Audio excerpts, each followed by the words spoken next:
Welcome to the premiere episode of Tiny Social's Teachable Moments podcast. Stories for and about teachers.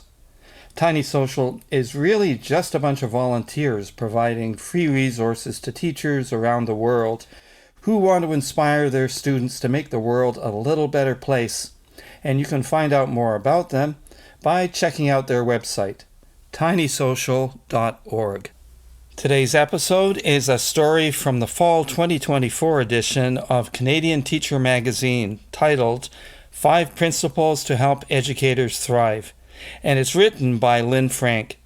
Here's an excerpt from her bio. As a seasoned educator with over 20 years of experience, a master's in education, and certification as a life coach, she's learned what it takes to thrive as a teacher while achieving work-life balance. Her journey as an elementary school teacher and educational assistant in high schools taught her 5 essential principles that every educator could embrace.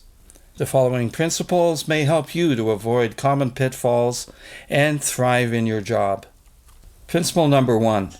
Teaching is what you do, not who you are. Teaching is a significant part of your life, but not your entire identity.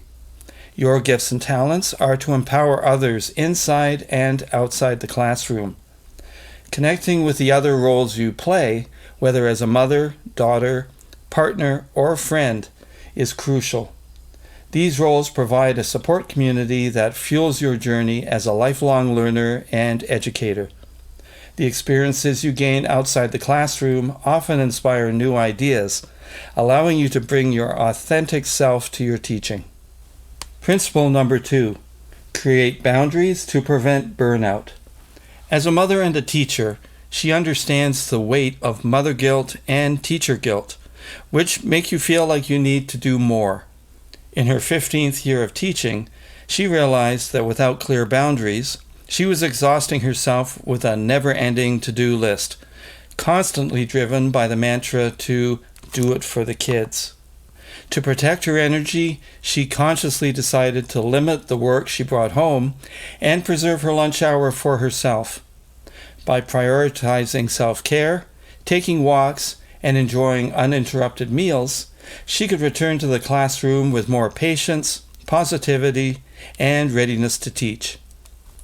Principle number 3. Redefine what makes an excellent teacher. As a life coach and workplace wellness expert, she's seen many teachers go above and beyond without intentionally choosing to do so. When asked what makes a good teacher, responses often include leading extracurricular activities, club organization, and maintaining an aesthetically pleasing classroom.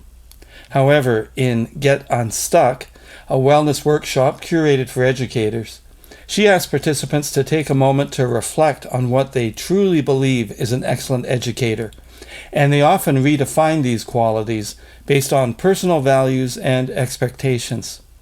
For her, a key part of being an excellent teacher is nurturing a love and respect for the environment. This awareness led her to incorporate outdoor education into her programming and take on the lead teacher role for her school's eco-certification. She says passion-driven work is always more fun. Principle 4. Find a teacher bestie. Teaching is a unique profession. Having someone who truly understands your experience is invaluable. A teacher bestie will hold you accountable and bring laughter into your workday, and together, you will foster a thriving learning community at your school. Be intentional in building these relationships. Ask your colleagues about their lives outside work or walk together during lunch. These shared moments can create lasting friendships, making a significant difference in your work life. And finally, principle number 5. Understand the value of less is more. You might be working harder than necessary if you still need to adjust your teaching strategies. Our students are different now, and it's vital to prioritize quality over quantity in your lessons. A single assignment can yield valuable insights, and meeting learners where they are is key to rebuilding their self-esteem and resilience. Don't let the unrealistic expectations of those outside your classroom dictate your work. And she says, remember, less is more. In summary, you need to remember that teaching is what you do, not who you are. Create boundaries to prevent burnout. Define what makes you a good teacher based on your values. Find a teacher bestie to support you, and embrace the principle that less is more. Applying these principles allows you to achieve work-life balance and brings calm to your life. Thanks for listening, and be sure to come back for the next episode of Tiny Social's Teachable Moments.